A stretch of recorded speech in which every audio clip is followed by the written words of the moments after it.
Udah diputusin malah. Presiden bilang, ganti, bubarkan. Bea Cukai pecat semua, kira-kira gitu. 16.000 saya remahin. Kan tempat saya di pajak, Bea Cukai udah digebukin aja, masih aja terus. Saya udah kasih tahu, lu jangan main-main lagi ya.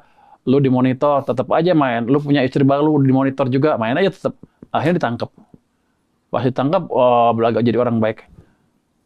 Jadi, even di tempat saya yang kecil aja, yang sudah saya monitor, masih ada itu seperti itu.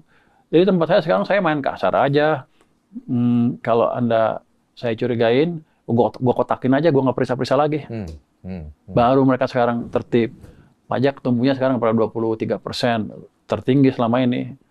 Jadi anggaran saya semakin aman. Ya. Bea Cukai juga saya obrak-abrik.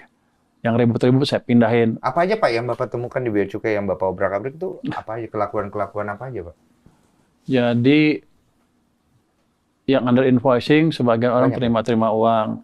Terus yang import ilegal sebagian orang saya terima juga. Oh, termasuk itu yang kemarin ya? Yang kemarin itu ya. Dan sekarang yang Jakarta pun seperti itu sama, padahal pejabatnya baru, nggak boleh ngomong kali ya. Tapi ada yang monitor itu bahwa itu masih melakukan hal yang ini, kita monitor terus. Udah kita obrak-abrik pun masih seperti itu, yang jelas nggak lama lagi kita tangkap, gitu aja. Kenapa nggak langsung eksekusi aja sih Pak? Kan dicari jalurnya kemana aja, ininya kemana aja, biar dapat semua. Kadang-kadang kebentur ya jalurnya ya? Nggak, kalau saya nggak peduli. Mereka aja nggak bilang ada orang kuat di belakang, gini. Cuman nggak pernah lapor sama saya. Saya duga mereka pakai aja gitu, atau mereka undang orang kuatnya supaya sama-sama dapat bagi-bagi rezeki gitu. Sekarang sih nggak ada urusan, begitu ketahuan kita sikat.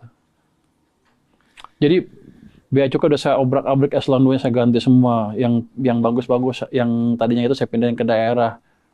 Sebelumnya ini saya nggak tahu bahwa saya boleh ngerumahin orang. Yang sebelumnya bilang, Bapak nggak tahu itu? Sekjen yang sebelumnya bilang saya nggak bisa katanya. Yang sekarang lebih berani. Bisa Pak, saya mulai rumahin sekarang. Kalau ngacang-ngacang rumahin aja udah. Iya.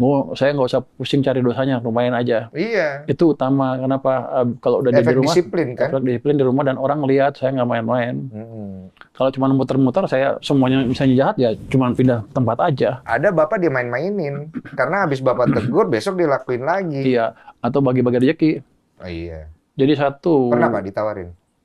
Gua juga nggak tahu. Saya maunya ditawarin. Berarti Bapak pernah ditawarin, tapi Bapak nggak tahu gitu maksudnya?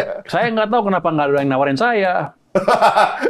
Karena Bapak tidak merasa ditawarin gitu? Kenapa nggak ada yang berani rupanya. Iya. Gue juga pengen tahu kenapa nggak berani, nggak ada berani. Nawarin aja, paling gue tangkap atau gue pecat.